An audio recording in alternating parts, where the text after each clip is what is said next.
औज़ुबिल्लाहि मिनश्शैतानिर्रजीम बिस्मिल्लाहिर्रहमानिर्रहीम सल्लल्लाहु ताला अला हबीबिही मुहम्मदिन व आलिहि वसल्लम। मोहतरम ख़वातीन व हज़रात, अस्सलामु अलैकुम। हज़रत इब्राहीम अलैहिस्सलाम का किस्सा जैसा कि आप जानते हैं, हम आजकल समझने की कोशिश कर रहे हैं आप सबके साथ मिलके।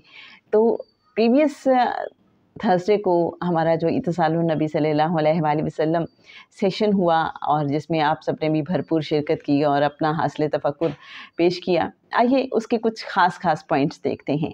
सबसे पहले हमने देखा कि बैतुल्लाह की तामीर की बात हुई कि हज़रत इब्राहीम अलैहिस्सलाम अपने बेटे हज़रत इस्माईल अलैहिस्सलाम के साथ खाना काबा की तामीर कर रहे हैं। इससे पहले दो इवेंट्स हुए हैं। वो जो शीर खार हज़रत इस्माईल अलैहिस्सलाम को हज़रत इब्राहीम अलैहिस्सलाम मक्का की बेआबोगया वादी में छोड़ गए थे हज़रत हाजरा सलामुल्लाह अलैहा के साथ, एक ये बहुत बड़ी जांच और परख थी। उसके बाद हम देखते हैं कि जब हज़रत इस्माईल अलैहिस्सलाम की उम्र 13 साल होती है तो अगला टेस्ट, अगली जांच और परख का वक्त आ जाता है कि अज़ीज़ तरीन चीज़ को अल्लाह की राह में कुर्बान करना है। पहले वाला जो टेस्ट था वो जुदाई का था, अज़ीज़ तरीन चीज़ को ख़ुद से जुदा करना, राइट। उस पर भी हज़रत इब्राहीम अलैहिस्सलाम ने सर तस्लीम खम किया। अब अगला टेस्ट आ गया है कि अल्लाह की राह में बेटे को कुर्बान करना है। उस पर भी उन्होंने कहा लब्बैक।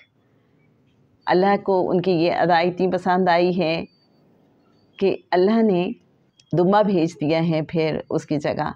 हज़रत इब्राहीम अलैहिस्सलाम जब इसमें भी सुरखरू हुए हैं तो अल्लाह करीम ने उन्हें 3 इनामात अता किए हैं। एक तो ये है कि कुर्बानी की इस यादगार को बाकी रखा है रहती दुनिया तक।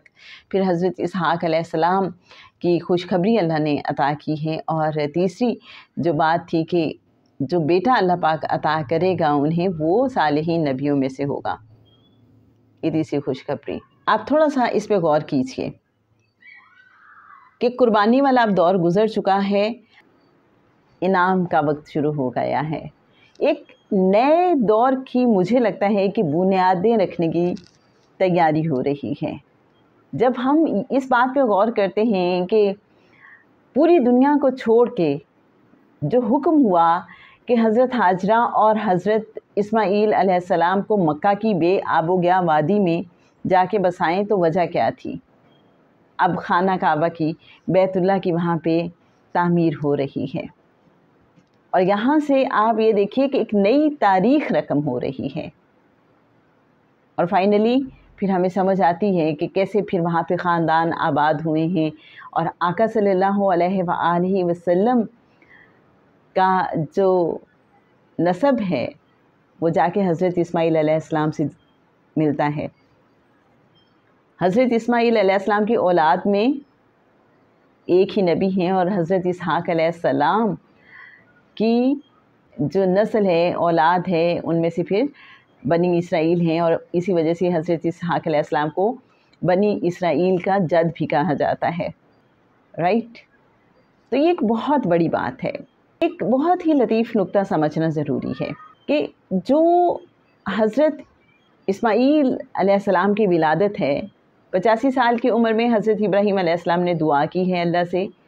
सूरह अस-साफ़ात की आयत 100 हमें बताती है उस दुआ के बारे में, और 101 बताती है कि अल्लाह ने फिर उन्हें एक बुर्दबार लड़के की खुशखबरी दी, यानी हज़रत इस्माईल अलैहिस्सलाम। हमें समझ ये आती है कि हज़रत इस्माईल अलैहिस्सलाम अता हुए हैं एक दुआ के बाद, लेकिन ऑब्वियसली एक डिज़ाइन ऑफ नेचर है। वो भी समझ आता है कि ये सब कुछ भी अल्लाह की प्लानिंग थी कि इस तरह से हज़रत इब्राहीम अलैहिस्सलाम दुआ करेंगे और अल्लाह पाक उन्हें बेटा अता करेगा। लेकिन यहाँ एक कानून भी इस्टेब्लिश हो रहा है कि बुढ़ापे की औलाद है और बहुत ही अजीज़ है, अकलौती औलाद है, उसको जुदा भी करवाया गया है, उसको कुर्बान करने का भी हुक्म आया है। हज़रत इब्राहीम अलैहिस्सलाम सुरखरू हुए हैं, लेकिन उन्हें गुजारा गया है टेस्ट में से। उसका इनाम जो मिला उस कुर्बानी का, وہ ہیں حضرت اسحاق علیہ السلام، اور باقی بھی آبویسلی بہت سے بے شمار انعامات، اور ان میں سے ایک انعام حضرت اسحاق کی صورت میں انہیں ملا۔ یہاں جہاں دعا اور عطا کی ہمیں سمجھ آتی ہے کہ ایک اولاد کو مانگ کے لیا گیا ہے، ایک اس اولاد کی وجہ سے، ٹیسٹ میں سرخرو ہونے کی وجہ سے انعام کے طور پہ عطا کی گئی ہے۔ تو بزرگ یہاں ایک باریک سا نقطہ بیان کیا کرتے ہیں عام زندگی کے حوالے سے، سمجھاتے ہیں کہ جو کچھ آپ مانگ کے لیں گے اور وہ چیز آپ کو جب بہت عزیز ہوگی تو اس حوالے سے آپ کو ٹیسٹ میں سے بھی گزارا جائے گا۔ یہ ممکن ہے، ایسا ہوتا ہے دنیا میں، لیکن عطا کے معاملے میں ہو سکتا ہے ایسا نہ ہو، اس کو سمجھنا ضروری ہے۔ میں جب اس قصے کے بارے میں سوچ رہی تھی تو مجھے لگا کہ بالکل یہ وجہ ہے کہ حضرت اسحاق علیہ السلام اس انعام کے طور پہ عطا کیے گئے ہیں۔ یہاں میں سوچتی ہوں کہ حضرت ابراہیم علیہ السلام نے دعا مانگی، وہ قبول ہوئی، حضرت اسماعیل علیہ السلام عطا ہوئے، بے شک آزمائشوں سے گزرنا پڑا، ٹیسٹ میں سے گزارا گیا، لیکن اگر وہ دعا نہ مانگتے تو پھر انعام کے طور پہ اسحاق علیہ السلام بھی عطا نہ ہوتے۔ یہ ایک بہت ہی زبردست سا ریلیشن ہے، ایک بہت باریک سی بات ہے جس پہ جب ہم غور کرتے ہیں تو اللہ کی جو حکمتیں ہیں ان پہ سبحان اللہ کہنے کو جی چاہتا ہے۔ ڈیزائن آف نیچر کیسے کام کرتا ہے، کچھ سمجھ آتی ہے۔ تو جناب اب آتے ہیں کہ وہ جو ایک نئی تاریخ رقم ہو رہی ہے، بیت اللہ کی تعمیر کا حکم ہے، اور حضرت اسماعیل علیہ السلام اب ساتھ ہیں حضرت ابراہیم علیہ السلام کے۔ اب اس کو ظاہری طور پہ دیکھیں تو بیت اللہ کی تعمیر کا مقصد کیا ہے کہ اس کو شرک سے پاک رکھنا ہے، اور طواف کرنے والوں، اعتکاف کرنے والوں اور رکوع و سجود کرنے والوں کے لیے اس کو پاک رکھنا ہے۔ اگر اس کا باطنی رخ دیکھیں تو سمجھ آتی ہے کہ ہمیں اپنے دل کو کیسا بنانا ہے۔ یہ جو رب کا ٹھکانہ ہے دل، جس کو کہتے ہیں نا رب دلوں میں بستا ہے، بیت ہمارا اندر، ہمارا دل جس کو عام طور پہ کہا جاتا ہے قلب، کیسا بنانا ہے ہم نے، جس میں سبمیشن ہو، جس میں عاجزی ہو۔ اعتکاف، جب انسان اعتکاف میں ہوتا ہے تو اس میں کون سے ایٹریبیوٹس ہوتے ہیں؟ وہ یکسو ہو جاتا ہے، اس کا رخ اللہ کی طرف ہوتا ہے۔ اور طواف کیا ہے کہ بس ہم اللہ کے گرد گھومتے رہیں، ہماری سوچیں، ہمارا عمل، ہمارا خیال، ہماری طرز فکر سب کی سب اللہ کا طواف کر رہے ہوں۔ اور رکوع و سجود کیا ہے کہ ہم اس کے سامنے جھک جائیں، اس کے حکم کے سامنے، اور سجود کیا ہے، ٹوٹل سبمیشن میں آ جائیں۔ جب ہم ان باتوں پہ غور کرتے ہیں تو پھر سمجھ آتی ہے کہ اپنے اندر کو ہم نے اللہ کا گھر کیسے بنانا ہے، اور اس کو کن کن علائشوں سے پاک رکھنا ہے، اور کیا رویہ اختیار کرنا ہے۔ جناب حضرت ابراہیم علیہ السلام کا قصہ اگر ہم صحیح انداز میں سمجھنا چاہتے ہیں تو ہمیں قرآن پاک کے جو اگلے باطنی معنی ہیں، پرت ہیں، جیسے کہ کہا جاتا ہے نا کہ قرآن پاک کے کچھ ظاہری معنی ہیں اور کچھ باطنی معنی بھی ہیں۔ جیسے جیسے اللہ کا کرم ہوتا ہے اور انسان کا شعور کھلتا ہے، اس کے ذہن کو وسعت عطا ہوتی ہے، تو اسے سمجھ آتی ہے کہ قرآن پاک ایک ایسا سمندر ہے کہ جس میں بے شمار خزانے چھپے ہوئے ہیں، اور واقعی اللہ کی باتیں کبھی ختم ہوتی ہی نہیں ہیں۔ قرآن پاک کی ایک آیت کو آج ہم پڑھیں گے تو اس کا مفہوم اور طرح سے ہم پہ کھلے گا، کسی اور کیفیت میں ہم اس کو پڑھیں گے جب ہمیں کچھ اور طرح کا علم عطا ہو جائے گا، مزید علم عطا ہوگا، جب ہمارا مشاہدہ بڑھتا ہے تو اسی آیت کی ہمیں اور طرح سے سمجھ آتی ہے۔ کیا وجہ ہے کہ قرآن پاک کو ایک معجزہ کہا گیا؟ تو یہ قرآن پاک کا اعجاز ہے کہ کبھی دل اسے بھرتا ہی نہیں ہے، کبھی اس کی باتیں پرانی محسوس نہیں ہوتی، ہر بار اس کی باتیں نئی محسوس ہوتی ہیں۔ تو جناب حضرت ابراہیم علیہ السلام کا قصہ بھی جب ہم سمجھنا چاہتے ہیں کہ کیسے انہوں نے تفکر کیا، تو نظر یا بصر کی بات نہیں ہے جب اللہ پاک یہ واقعہ بیان کرتا ہے کہ کیسے انہوں نے کائنات اور مظاہر قدرت پہ غور کیا ہے، تو وہاں پہ رائی کا ورڈ ہے، روح کی آنکھ سے کسی چیز کو دیکھنا، باطن کی آنکھ سے کسی چیز کو دیکھنا۔ یہ کیا ہے باطن کی آنکھ؟ یہ کیا ہے من؟ یہ کیا ہے اندر کا انسان؟ ہمارے اندر بھی ایک انسان ہے، کبھی آپ نے غور کیا؟ انسان کے اندر انسان، ایک یہ ظاہری انسان ہے، جیسے آپ کو میں نظر آ رہی ہوں، ایک ظاہری انسان، ایک گوشت پوست سے بنا ہوا انسان۔ ایک وہ انسان ہے جو رات کو خواب میں مختلف جگہوں پہ جاتا ہے، مختلف لوگوں سے انٹریکٹ کرتا ہے، مختلف مشاہدات کرتا ہے، اور صبح ہم اٹھتے ہیں تو ہمیں لگتا ہے کہ ہم کتنا کچھ گزار چکے ہیں اور ہم نے کیا کیا کچھ ایکسپیرینس کیا ہے۔ ایسا ہے، وہ بھی ایک انسان ہے، اس کا ہم سے کوئی تعلق تو ہے نا؟ ہم نے کبھی غور کیا؟ اس بات کو سمجھنا بہت ضروری ہے، جس کو اللہ والے جو روحانیت والے ہیں وہ انا بھی کہتے ہیں، نفس بھی کہتے ہیں، سیلف بھی کہتے ہیں، روشنیوں کا وجود بھی کہتے ہیں، اندر کا انسان بھی کہتے ہیں، جو آپ جیسے بھی سمجھنا چاہیں، لیکن روح مثالی بھی کہتے ہیں، جس میں لطیف بھی کہہ سکتے ہیں، جو بھی ٹرم آپ یوز کرنا چاہیں، لیکن سمپل یہ ہے، ایک شعور کی دنیا ہے جس میں ہمارے حواس خمسہ ہیں، جس میں ہمارا مادی جسم انوالو ہے۔ ایک لاشعور کی دنیا ہے، جیسے خواب والی ہماری دنیا لاشعور کی دنیا ہے۔ جیسے ہم میڈیٹیشن کرتے ہیں تو میڈیٹیشن میں ایک پوائنٹ آتا ہے کہ جہاں ہم اپنے گرد و پیش کو بھول جاتے ہیں، ہم اپنے آپ کو بہت لائٹ ویٹ فیل کرتے ہیں اور ہمیں لگتا ہے ہم کہیں اور کنیکٹ ہو گئے ہیں۔ ہوا کبھی آپ کے ساتھ ایسا؟ تو وہ جو باطن کی دنیا ہے، اس کے ساتھ ہمارا جو باطن ہے وہ کنیکٹ ہوتا ہے، تو ہماری پھر ایک نئی دنیا سے آشنائی ہوتی ہے۔ پھر وہاں ہمیں اور طرح کے مشاہدات ہوتے ہیں، کوئی اور طرح کے تجربات ہوتے ہیں۔ اب اس کا تعلق ہمارے ذہن سے ہے۔ ذہن ہی تمام تجربات کا، تمام مشاہدات کا ماخذ ہے۔ کیسے؟ اب آپ یہ دیکھیں، ایک ایسا انسان جس کا ذہن کام نہیں کرتا، جس کا ذہن مفلوج ہوتا ہے، اس کی آنکھیں بھی کام کر رہی ہیں، اس کے باقی حواس خمسہ بھی کام کر رہے ہیں، ناک بھی، وہ کھانا بھی کھا سکتا ہے، اس کو ہو سکتا ہے کہ ٹیسٹ فیل ہو، حواس خمسہ اس کے کام کر رہے ہیں، وہ سن بھی پا رہا ہے، لیکن اگر اس کا ذہن پروسیس نہیں کرتا، اگر اس کا ذہن پروسیس نہیں کرتا، اگر اس کا ذہن کام ہی نہیں کر رہا، تو وہ کیا کرے گا؟ وہ بظاہر دیکھ رہا ہے، اس کی آنکھیں ہیں، وہ دیکھ رہا ہے، لیکن سمجھیں اسے کچھ سمجھ نہیں آ رہی، کیونکہ ذہن کسی چیز کو ایک طرح سے انٹروڈیوس کراتا ہے اور ہمیں اس کا عرفان عطا کرتا ہے۔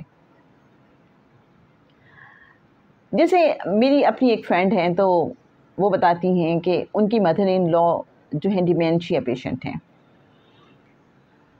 سم ٹائمز کہتی ہیں کہ ہم ان کے منہ میں نوالا ڈالتے ہیں اور وہ بھول جاتی ہیں کہ میرے منہ میں نوالا ہے، میں نے اس کو چبانا ہے، میں نے اس کو نگلنا ہے۔ آپ کیسے سمجھا سکتے ہیں کسی انسان کو؟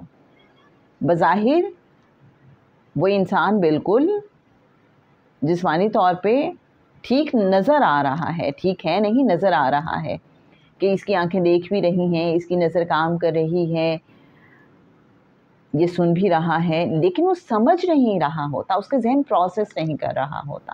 مجھے لگا کہ اس طرح سے شاید اس بات کو سمجھنا آسان ہو جائے گا کہ ذہن کی کیا اہمیت ہے۔ یہ جو ذہن ہے، جتنا زیادہ یہ کھلتا ہے، جتنی زیادہ اس میں وسعت آتی ہے، اتنا ہی زیادہ ہم لاشعور کی دنیا میں سفر کرتے ہیں، اتنا ہی زیادہ ہمارا جو باطن ہے وہ روشن ہوتا چلا جاتا ہے، اتنا ہی زیادہ ہمارے جو اندر کا انسان ہے وہ ایکٹیو ہوتا ہے۔ تو اندر کے انسان سے آشنائی بہت ضروری ہے، اس ذہن کو کھولنا بہت ضروری ہے، باطن کا سفر بہت ضروری ہے۔ اور قرآن پاک جو بات کرتا ہے کہ یہ ذہن हमारा कब खुलता है, ये जो हमारे ख़यालात में रवानी है ये कब आती है। आप कभी आज़मा के देख लीजिएगा, जिन दिनों में हम अल्लाह के साथ ज़्यादा कनेक्टेड होते हैं, ज़्यादा जुड़े होते हैं, ज़्यादा मुत्तसिल होते हैं, आका सल्लल्लाहु अलैहि वसल्लम की बारगाह अक़दस में दुरूद व सलाम का ज़्यादा नजराना पेश करते हैं, तो चूँकि एक कंसंट्रेशन हमें हासिल हो जाती है, बेचैनी और इज़्तिराब ख़त्म हो जाता है, एक सुकून की कैफियत होती है। और जिन दिनों में हम इस्तिग़फ़ार करते रहते हैं, अपने अंदर के गिल्ट से बचने की कोशिश करते हैं और अच्छे काम करने की कोशिश करते हैं, माफ़ करते रहते हैं दूसरों को, दूसरों से माफ़ी मांगते रहते हैं, कंपनसेट करते रहते हैं, अच्छे आमाल करने की कोशिश में लगे रहते हैं, तो कभी आप आज़मा के देखिएगा, आपको लगेगा कि जैसे आपका मन हल्का फुल्का हो गया है, जैसे आपका जहन ज़्यादा अच्छे अंदाज में, ज़्यादा यकसुई के साथ काम कर रहा है। मुझे तो ऐसा ही लगता है। क्या आपको ऐसा लगता है? अगर ऐसा लगता है तो ज़रूर बताइएगा। ये अंदर के इंसान को एक्टिवेट करने का तरीका है। ये जो मार्फत वाले हैं, ये जो अल्लाह वाले हैं, ये क्यों बार बार ज़ोर देते हैं अल्लाह का इरफान और फिर अपनी ज़ात के इरफान की बात करते रहते हैं कि मन आरफ़ा नफ्सहू फ़क़द आरफ़ा रब्बहू, कि जिसने अपने आप को पहचान लिया उसने अपने रब को पहचान लिया। तो अपनी पहचान का सफ़र तय करने के लिए ज़रूरी है अपने अंदर उतरना। वो जो हमारे अंदर छुपा हुआ इंसान है उसकी खोज लगाना कि वो क्या चाहता है। वो जो रूह मिसाली है, जिसने अल्लाह से कोई वादा किया हुआ है, जिसने अल्लाह को देखा हुआ है, जिसने अल्लाह को सुना हुआ है, जिसे अल्लाह का इरफान हासिल है, हमें उसको एक्सप्लोर करना है। तो हज़रत इब्राहीम अलैहिस्सलाम का जो वाक़या है ये गौर व फ़िक्र की दावत देता है, और हमें समझ आती है कि गौर व फ़िक्र उसी वक्त मुमकिन है जब हमारे अंदर की आँख खुली होगी, वरना फिर जो कुरान पाक कहता है कि आँखें हैं लेकिन ये देखती नहीं, कान हैं लेकिन ये सुनते नहीं, फिर इंसान गहरा गूंगा बन जाता है अगर वो गौर व फ़िक्र ना करे, फिर उसे कुछ सामने की चीज़ भी नज़र नहीं आती। तो ज़हन कितना ज़रूरी है, अंदर के इंसान की क्या अहमियत है। उम्मीद है कि कुछ न कुछ बात वाज़ेह हो गई होगी। हम इसको मज़ीद समझने की कोशिश करेंगे और हज़रत इब्राहीम अलैहिस्सलाम को जो मुशाहिदा कराया गया है 4 परिंदों की सूरत, इंशाअल्लाह बहुत डिटेल में उस पे बात होगी और उसका जो बातनी रुख है उसको भी हम समझने की कोशिश करेंगे। जब अल्लाह के साथ हमारा ताल्लुक़ पुख्ता हो जाता है, उसके साथ हमारी शनासाई गहरी हो जाती है, तो फिर कैसे हमें वो जो जिग्सा पज़ल होता है उसके मुख्तलिफ़ हिस्सों को अपनी जगह पे रखना आ जाता है।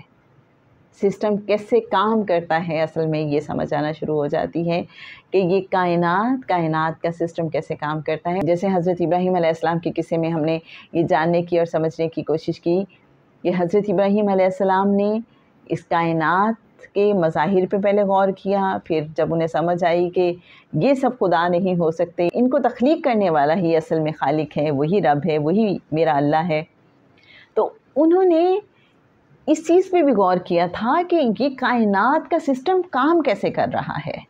4 परिंदों की जो बात है उसमें भी ये मुशाहिदा कराया गया है कि सिस्टम काम कैसे करता है।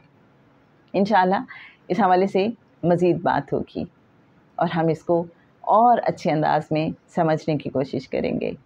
इत्तिसालुन नबी सल्लल्लाहु अलैहि वसल्लम हमारा लाइव सेशन आप भी ज्वाइन कर सकते हैं एवरी थर्सडे रात 9 बजे ज़ूम लिंक के ज़रिए।